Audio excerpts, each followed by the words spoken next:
తెలంగాణలో 2014 ముందు రైతన్నలు ఆత్మహత్యలు చేసుకునేవాళ్ళు, వలసలు పోయేవాళ్ళు. మొత్తం బంద్ అయ్యేటట్టు చేసిన భగవంతుని దయ వల్ల ఆత్మహత్యలు బంద్ అయినాయి. సంతోషపడ్డం, మంచిగా అయింది తెలంగాణ అని చెప్పి. ఇప్పుడు ఈ కాంగ్రెస్ గవర్నమెంట్ వచ్చిన కాడి నుంచి రాత్రిపూట కరెంటు పెట్టబోయి చచ్చిపోయిన వాళ్ళు, పొలం ఎండిపోతే గుండాకి చచ్చిపోయిన వాళ్ళు 225 మంది చచ్చిపోయినారు. 225 మంది చచ్చిపోతే పోయినరా ముఖ్యమంత్రి గారు, నువ్వు పోయి చూడు, వాళ్ళని పరామర్శించు, వాళ్ళ కుటుంబాన్ని ఆదుకోమంటే మనం ఉన్నప్పుడేమో దర్జాగా రైతు బీమా పెట్టినాం. ఎవరైనా రైతు చచ్చిపోతే వారం లోపల వాళ్ళ ఇంటికి 5 లక్షల రూపాయలు వచ్చినాయి. మీరు పోయినరా వాళ్ళని సంజాయించారంటే ముఖ్యమంత్రి ఓడు, మంత్రులు ఓరు, ఎమ్మెల్యేలు ఓరు. అంటే రైతులంటే మీకు అంత కనబడతలేరా? అంత అగ్గువైపోయినరా? అంత అధ్వానం అయిపోయినరా రైతులు? పోలే. ముఖ్యమంత్రి ఏమంటాడు, నువ్వు ఈ 48 గంటలలో పంపి నిజమైతే వాళ్ళని ఆదుకుంటాన్నాడు.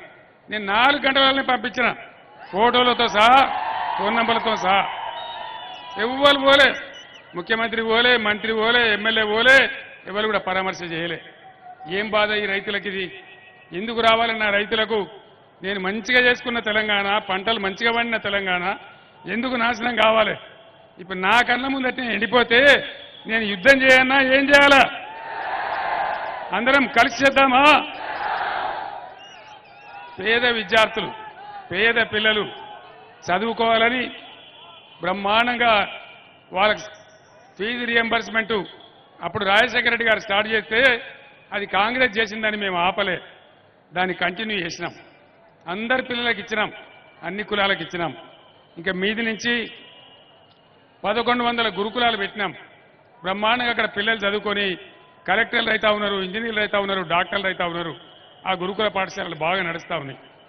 ఇవాళ ఏం జరుగుతుంది? ఒక్క ప్రైవేట్ కాలేజీకి కూడా ఫీజు రియంబర్స్మెంట్ ఇయ్యలే. 5 నెలల కాలేజీలలో జీతాలు ఇస్తలేరు. ఇక పిల్లలకు చదువు ఎట్లా చెప్తారు? పరీక్షలు ఎట్లయితాయి? ఆగమాగం చేసిండ్రు. గురుకులాలు పెడితే గురుకులాలలో పిల్లలకు విషాహారం పెడుతున్నారు, కల్తీ అన్నం పెడుతున్నారు. 135 మంది విద్యార్థులు పోయి దవాఖానలలో పడ్డారు, 4 పిల్లలు చచ్చిపోయినరు. ఇదే భువనగిరిలో ఒక అమ్మాయి చనిపోయింది, మీరందరూ కూడా చూసిండ్రు. ఇదేనా జరగాల్సిన పద్ధతి? ప్రభుత్వం ఏం చేస్తుంది? చేనేత కార్మికులు మేము త్రిప్స్ సిస్టమ్ పెట్టినాం, సగం ధరకే రంగుల రసాయనాలు ఇచ్చినాం, వాళ్ళ బతుకులు కాపాడినాం. మరి ఏమైంది? ఇవాళ అది కూడా బంద్ పెట్టారు, దాన్ని కూడా బంద్ చేస్తాం. అన్ని బందే. ఇంకేమంటారు? నిరుద్యోగులకు 4000 రూపాయలు భృతిస్తామన్నారు, ఇచ్చిండ్రా? ఎవరికన్నా జాబ్ క్యాలెండర్ ప్రకటించండ్రా? మెగా డిఎస్సి ప్రకటించండ్రా? అంటే అంతా బోగసే. ఇవన్నీ ఓను. వరికి ఏమి ఇస్తామన్నారు? కేసీఆర్ ఇచ్చిన ధర కాదు, 500 రూపాయలు మేము బోనస్ ఇస్తామన్నారు. ఇచ్చిండ్రా? ఎవరికన్నా ఇస్తాన్రా? కానీ ఏం చెప్తాను, వీడికి వచ్చిదే భువనగిరికి వచ్చి యాదగిరి నరసన్న మీద ఒట్టు వచ్చేట అప్పగిస్తారట. ఇతరా నమ్మేటట్టు ఉన్నదా? ఫైనల్గా రైతుల గురించి ఒక మాట. ఆనాడు మనం చేస్తామని 30,000 కోట్ల రూపాయలు 2 సార్లు మాఫీ చేసినాం. ఈ ముఖ్యమంత్రి ఏం చెప్పిండు? ఉరుకున్రి ఉరుకున్రి లగెత్తుండ్రి, జల్ది పోయి 2 లక్షలు తెచ్చుకోండి. డిసెంబర్ 9 నాడు 10:30కే సంతకం, మొత్తం 2 లక్షలు మాఫీ అన్నాడు. అయిందా 2 లక్షలు రుణమాఫీ?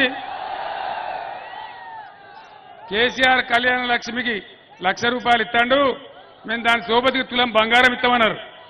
ఇచ్చిండ్రా? తులం తుస్తుమన్నదా? బోనస్ బోగస్ అయిందా?